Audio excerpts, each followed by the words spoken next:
C'est la saison 12 de RuPaul's Drag Race. Pour moi, c'est inexcusable. Salut tout le monde, c'est Ghost Electra en direct de Berlin et bienvenue sur ma chaîne. Si vous êtes nouveau ou nouvelle, bienvenue ici. Si jamais vous êtes déjà abonné, merci à vous de vous joindre à moi à nouveau. Alors aujourd'hui, ça va être l'épisode 3 de ma série intitulée Mop ou Drop, où on passe en revue les looks de la saison 12 de RuPaul's Drag Race et on décide si on les mop, c'est-à-dire on les pique, ou si on les drop, c'est-à-dire on n'en veut pas.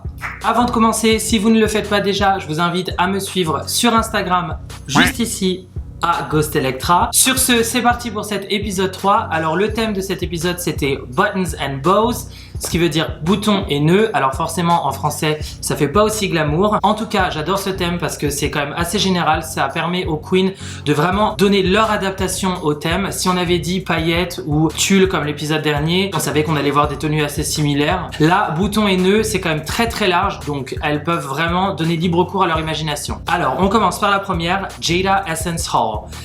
Alors j'adore, on va pas se mentir, il n'y a rien qui ne va pas dans ce look, il est très beau, les couleurs sont géniales, c'est parfaitement dans le thème, elle a les boutons, elle a les nœuds, et ce que j'apprécie c'est qu'elle a vraiment pris un risque parce qu'elle a fait quelque chose qu'elle n'aurait pas fait nécessairement. Jaida c'est un peu une pageant queen, son make-up il est toujours soft, glam, et là elle s'est dit je vais faire quelque chose de plus différent, un peu plus cartoon, un peu plus Barbie et borderline Trixie Mattel quand elle était dans sa saison. La perruque elle est ouf, les nœuds ils sont là, de la tête aux pieds, les chaussures, son corps, la silhouette est parfaite. Voilà, elle est parfaitement dans le thème et encore une fois elle nous prouve qu'elle n'est pas là pour rigoler et qu'elle va tout casser, donc c'est un mop. Ensuite on a Dahlia Sin. Alors j'ai pas compris pourquoi tout le monde avait craché sur cette tenue, moi j'adore. J'adore la couleur, la silhouette elle est assez basique mais la construction est géniale, le drapé je le trouve très beau, les couleurs je les trouve sublimes, les boutons ils sont là, ils décorent la robe, ça lui crée une taille, les nœuds ils sont là, le drapé je le trouve encore une fois absolument magnifique et je sais pas pourquoi les gens se foutaient de sa gueule en disant mais c'est pas des oreilles de lapin, ça ressemble pas à des oreilles de lapin, on s'en fout, ça ressemble pas à des oreilles de lapin, elle te donne un lapin contemporain. Moi je trouve que c'est super, la perruque elle est magnifique, quand elle se retourne on s'aperçoit que sa tenue elle est lacée derrière mais que son headpiece il est lacé aussi. Je trouve qu'il y a vraiment une attention aux détails, elle est parfaitement dans le thème. Les chaussures, pareil, enfin elles sont sublimes honnêtement. Encore une fois, moi je vais toujours vers le même genre de chaussures sur des petits talons vernis. Et quand je vois ça, je me dis qu'il faut vraiment que j'investisse dans d'autres choses. Parce que là, de la tête aux pieds, la colorimétrie, la silhouette, tout est là. Pour moi, c'est top. Et le make-up, bien évidemment, on point comme toujours. Donc pour moi, c'est un mop sans question. Ensuite, on a Rock M. Sakura. Alors, je comprends la référence et j'apprécie. Alice au Pays des Merveilles, j'adore. La robe, en soi, j'adorais le look Alice au Pays des Merveilles, mais je trouve que la robe ne lui va pas très bien, elle est pas très bien coupée, sa taille se perd et j'ai vraiment la sensation que la perruque c'est rajouté encore une fois comme un gimmick, comme on dit en anglais, c'est-à-dire qu'elle savait que son look potentiellement il était pas au level et qui correspondait pas nécessairement au challenge, donc elle s'est dit tu sais quoi, je vais empiler des perruques les unes sur les autres et emballer c'est peser. Ça n'ajoute rien à la tenue, au contraire ça l'alourdit et honnêtement je suis pas fan. Alors je sais qu'il y a beaucoup de gens qui ont trouvé ça très théâtral et qui ont trouvé ça cool. Personnellement je trouve que ça gâche complètement, ça fait cheap et je sais pas, je trouve que le look il est pas bien exécuté, son make-up il est on point comme toujours, donc ça il y a rien à dire, mais personnellement pour moi c'est un drop.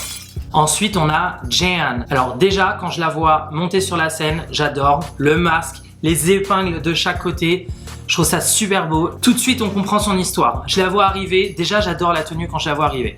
Sauf qu'après, elle enlève son masque et je trouve que c'est encore mieux parce que ça met encore plus en valeur le nœud sur sa tête. Le make-up, il est top, bicolore comme ça. Et là, quand elle avance et qu'elle fait le reveal, généralement, vous savez, je suis pas toujours d'accord pour les reveals. J'ai l'impression que ça rajoute pas grand chose et que c'est un peu gimmicky. Sauf que là, elle montre la tenue. La tenue, elle est super bien construite, très intelligent, avec les pans qui sont lacés comme ça. Elle raconte une histoire, elle le vend sur la scène. Perso, je suis fan. Pour moi, c'est un mop. Ensuite, on a Heidi and Closet. Alors, Heidi, je sais pas ce qu'elle a pris ce matin, je sais pas ce qu'elle a sniffé, je sais pas ce qu'elle a fumé.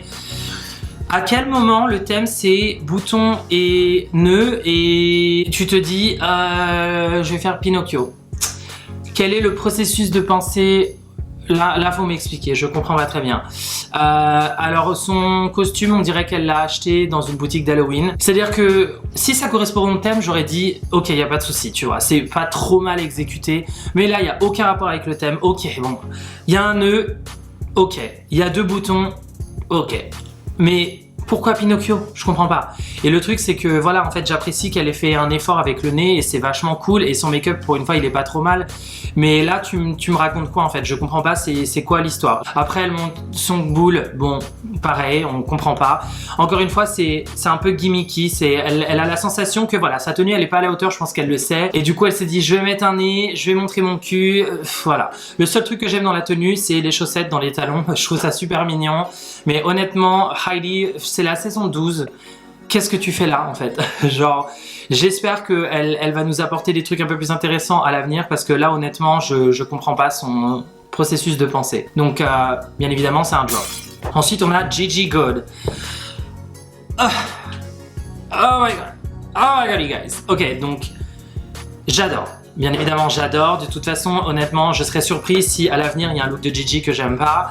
La tenue est très simple, la silhouette est très simple, mais le truc, c'est qu'elle a choisi une couleur comme le orange qui est tellement criard et elle l'a remplie de boutons, donc ça alourdit énormément la tenue. Donc elle s'est dit, je vais garder une silhouette très simple pour pas que ça fasse too much et que ça fasse ringard.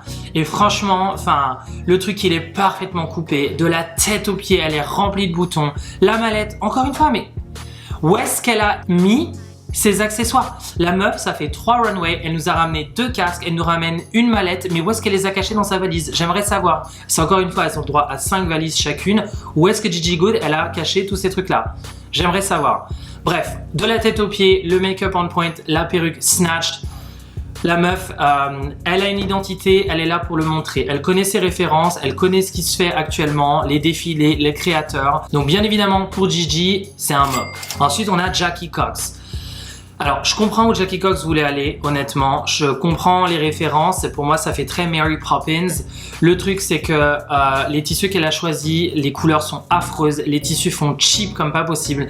Et comme j'ai dit dans certains épisodes auparavant, il y a une ligne très fine entre drag et costume. Et parfois, certaines queens, elles vont un petit peu trop loin. Et là, en l'occurrence, donc par exemple, au premier épisode, on avait Crystal Method, c'était un peu borderline Halloween, mais ça restait quand même assez fashion.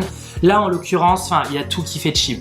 Je comprends où elle voulait aller, mais c'est RuPaul's Drag Race. Parfois, tu peux te permettre de faire des tenues et de les vendre sur la scène, mais là, ça fait vraiment cheap. Si elle avait choisi peut-être un autre tissu ou une autre colorimétrie, ça aurait peut-être fonctionné, mais là, ça fait vraiment trop cheap.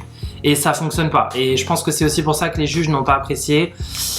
On dirait une gamine de 8 ans qui a grandi trop vite et qui s'est perdue sur la scène de RuPaul's Drag Race. Donc non, drop. Ensuite, on a Widow Von Du. Alors du coup, pour Widow Von Du, on est aussi sur cette ligne costume. Là, clairement, c'est un peu moins drag que ça n'est Club Kid. Et là, clairement, c'est clown. Ça a dépassé la ligne du costume, clairement. Mais là, du coup, je lui en veux pas. Je sais pas pourquoi, mais les couleurs sont belles, je trouve que c'est bien exécuté, son make-up il est top. Je suis pas complètement fan de la tenue. Et encore une fois, une critique que je vais lui trouver, c'est que je trouve que c'est pas ajusté parfaitement à sa taille. Je sais que c'est fait sur mesure, mais je sais pas qui est sa couturière, mais je crois qu'il y a un problème, ou alors c'est sa façon de pader, mais ses vêtements lui vont jamais parfaitement à sa taille. Donc c'est le seul détail que j'enlèverais. Après le look, je trouve pas absolument dingue, et je trouve que ça correspond au challenge, donc pour moi c'est un mop. Ensuite, on a Crystal Method. Alors déjà d'emblée, j'adore le rouge et le rose ensemble. C'est pas quelque chose qui est facile à exécuter, mais je trouve qu'elle l'a très bien fait. Son make-up, il est génial comme d'habitude et il vend le look. La perruque, elle est cute avec le nœud sur la tête. La robe, la silhouette, elle est très basique, mais du coup, l'idée c'est de faire un peu, si j'ai bien compris, un emballage cadeau, un papier cadeau, puisque du coup, elle a le nœud d'un papier cadeau. Donc voilà, j'apprécie. Encore une fois, les chaussures, elles vont avec le look, les gants, tout va parfaitement de la tête aux pieds. Et pour une fois, elle nous a pas mis un collier en plastique qui vient tout ruiner. Donc voilà, je trouve pas ça complètement dingue, mais les couleurs sont très jolies, ça lui va très bien. Et le make-up, comme d'habitude. Donc pour moi, c'est un mop. Ensuite, on a Nikki Doll, notre sister française. Encore une fois, alors je comprends le concept puisqu'elle l'a expliqué, la robe est censée ne pas être terminée et être en construction, être cousue par les animaux qui l'aident, c'est une référence à Cendrillon. Déjà le premier truc que j'ai vu au tournant, c'est les cheveux. Alors désolé, encore une fois c'est une préférence, mais ces espèces de loofah, de crottes de cheveux, de chapeaux en cheveux, de cheveux en chapeau, je comprends pas. Le cube de Miss Cracker, j'ai pas compris et ça, je trouve pas ça attrayant en fait. Encore une fois, chacun ses goûts, mais moi je trouve pas du tout ça attrayant et je comprends pas le processus de pensée qu'il y a derrière. Et le truc c'est que je l'ai déjà vu sur par exemple Lady Gaga et sur d'autres queens, mais là en l'occurrence je comprends pas quel est le rapport. C'est-à-dire que la référence c'est Cendrillon, mais là je comprends pas trop ce que ça vient faire avec ça. Alors peut-être qu'il y a quelque chose qui me manque, peut-être que ça ressemble au coussin sur lequel on met les aiguilles, peut-être. Mais alors en l'occurrence il fallait mettre des aiguilles dedans parce que là je trouve que la référence elle est pas très claire. En ce qui concerne la robe, le problème qui se pose encore une fois c'est que le drapé, j'ai l'impression qu'il n'a pas été réfléchi. Ça cache la taille encore une fois. Donc la dernière fois, c'était les fleurs qui cachaient la taille. Là, c'est le nœud. Et ce qui me pose problème, c'est aussi la jupe sirène. Pour moi, elle commence trop haut et elle est faite en tulle tellement fin qu'il n'y a pas de forme en fait. Au lieu de faire comme ça, elle fait un peu comme ça. Donc elle est trop transparente, elle a pas vraiment de forme et je sais pas. C'est-à-dire que j'apprécie l'idée qu'il y a derrière, mais j'apprécie pas nécessairement la construction de la robe. Et un truc que je comprends pas et ça me surprend de Nicki, c'est les accessoires. Les bijoux, ça fait bijoux de drag queen de Santee Ali, ça fait pas Cendrillon. J'ai l'impression que elle s'est dit mon cou il fait un petit peu vide, je vais rajouter ça parce que il faut l'habiller. Donc personnellement, j'aime pas du tout ce genre de bijoux, je trouve que ça fait très cheap et là en l'occurrence, je trouve que ça va pas avec la tenue. Désolé Nicki, mais ce sera pas pour moi et pour moi c'est un drop. Sorry. Ensuite on a Aiden Zane. Alors girl.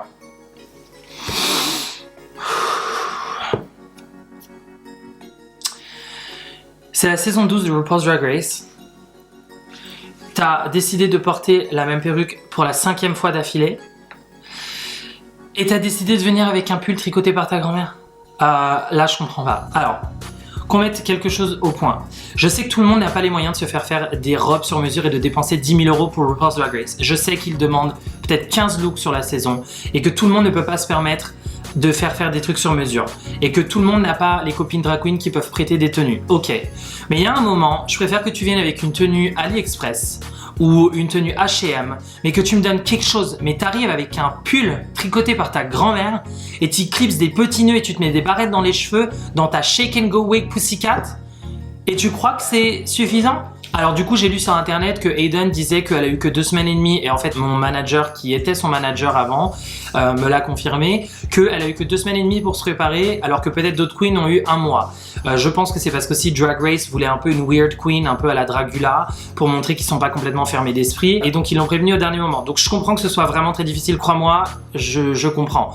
Maintenant le truc c'est que tu as postulé dans Drag Race donc tu t'attends quand même, surtout quand tu as passé toutes les étapes du casting, à ce que du jour au lendemain on t'appelle pour te dire c'est bon. Et quand bien même on t'a dit non c'est pas bon a priori et puis que 2 semaines et demie avant le show on te dit c'est bon, j'espère pour toi que tu t'es préparé à aller dans RuPaul's Drag Race avec tous ces looks. T'as postulé, t'as passé toutes les étapes du casting et tu vas me dire qu'à 2 semaines et demie du truc, quand on t'annonce que t'as été casté, t'avais rien de prévu? Non mais désolé, c'est pas possible. Saison 12, ça fait 12 ans qu'on regarde ça, tu ne peux pas venir avec un tricot de ta grand-mère, c'est pas possible, désolé. Pour moi c'est inexcusable et c'est une insulte envers toutes les autres queens, celles qui ont dépensé de la thune pour se faire des trucs sur mesure, mais même celles qui ont passé des heures à se faire leur propre tenue. La tenue de Gigi Goode, c'est sa mère qui a fait la veste et ses amis ont passé 30 heures à coller les boutons un par un, il y a plus de 30 000 boutons. Et toi tu viens avec un sweat avec... Non girl. Next, drop. Ensuite, on a Brita Filter. Alors, première chose, comme d'habitude, Brita, son corps is snatched. Elle sait cincher, elle sait pader, elle connaît parfaitement son corps et ça, c'est vraiment quelque chose que j'apprécie. Le make-up, parfait, comme toujours. La perruque, elle est top. Honnêtement, la tenue, elle est vraiment super. Elle est dans le thème, elle est mignonne. C'est un petit peu redondant par rapport aux silhouettes qu'elle nous a servi auparavant. Je sens qu'elle va tout le temps nous faire le même genre de perruque et le même genre de silhouette. Je lui en veux pas, c'est dans le thème, c'est joli, la couleur lui va très bien. Le seul truc que je lui enlèverais, c'est t'as des pieds qui font du 45. Tu mets des talons comme ça, avec des plateformes comme ça. On dirait que tu as des bateaux à la place des pieds. Pourquoi tu vas les couvrir de nœuds roses? On met un petit nœud mignon sur le bout, mais le couvrir de nœuds, on dirait qu'elle a un sac poubelle rose quand elle marche. Ça l'alourdit à mort. Enfin, je sais pas, je comprends pas qu'elle se regarde et elle se dise ah ouais, c'est pas mal. Non, mets un petit nœud mignon, mais va recouvrir tes chaussures. À part ça, donc à partir du genou jusqu'en haut, c'est un mob. Les chaussures, drop. Et voilà, c'est tout pour l'épisode 3 de RuPaul's Drag Race Buttons and Bows. Honnêtement, je suis vachement surpris. Je suis agréablement surpris. Je trouve qu'il y a vraiment du level cette année. Les queens se donnent. Alors du coup, c'est vrai qu'on a la saison 12 et que maintenant les queens sont habituées à voir les thèmes à l'avance. Elles construisent pas grand chose sur place. Elles se font tout faire sur mesure. Mais il y a quand même du level. Elles sont créatives. C'est coloré. Voilà, je trouve que c'est super impressionnant. Maintenant, en ce qui concerne le top mop de la semaine, je sais que certains vont pas être contents, mais pour moi c'est Dahlia Sin. Je comprends pas pourquoi les gens n'aiment pas cette tenue. J'adore la tenue, j'adore le drapé, j'adore la construction. Je suis tellement fan des couleurs, tout est parfaitement exécuté pour moi, donc pour moi c'est mon top mop de la semaine. Voilà les enfants, c'est tout pour aujourd'hui, j'espère que ça vous a plu, merci à vous de vous être joints à moi pour un autre épisode de Mop ou Drop. Si vous avez aimé cette vidéo, n'hésitez pas à laisser un petit pouce bleu. Si vous avez des questions ou des commentaires, je vous invite encore une fois à les laisser juste en bas, je lis tous les commentaires et je réponds au maximum. Si vous voulez voir plus de contenu comme celui-ci, je vous invite à vous abonner à ma chaîne, je crois que c'est là aussi.